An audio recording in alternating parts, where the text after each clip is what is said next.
Folks, the song we just played was called Welcome Here Again. Traditionally, it was played to welcome people into our camp, so welcome. Now, folks, we're going to play another song that probably everyone here has heard called the Yankee Doodle. Now, most people have heard that song, but they do not know the history behind it. Today, history is important, so I want you all to know this. Yankee Doodle was not written during the American Revolution, but much as Alamance, it was prior to the American Revolution. In fact, it was written during the French and Indian War. Now most people ask, well, what side are we on, the good guys or the bad guys? Well, we're all still British in that period of history, but what happened was the French and the Indians started attacking our settlements on the frontier, and we're like, we're going to go fight them. And so George Washington got a bunch of men together and went to go help. So we were essentially militia or provincial soldiers. And when we showed up to camp, we looked a lot like the regulators did just a moment ago.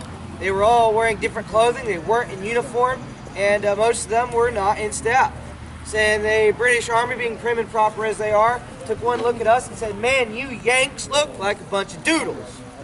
Well, you know, they still call us Yanks today, but back in the 18th century, calling someone a doodle was an insult. It's like calling you a goofball or a blockhead. Now, they poked fun at us all through the American Revolution and in the French and Indian War previous to that. But eventually, about halfway through the American Revolution, when we started to win, make their army surrender, and eventually won the war, we would play that song to say, yeah, that's right, we just whooped the best army in the world, and we're still playing it today to make sure they don't forget it. Now, also, something that might confuse some people about that song is the part where it says about macaroni. He stuck a feather in his hat and called it macaroni. So macaroni is not a noodle, as most people are thinking of. Macaroni is actually a style of dressing. It's very flamboyantly dressed, with feathers coming out of their hat, a lot of fringe, a lot of gold or silver lace, a lot of buttons, very flashy. Today we might call that fashion loud. So that was actually kind of a subculture of how people would have dressed, was macaronis.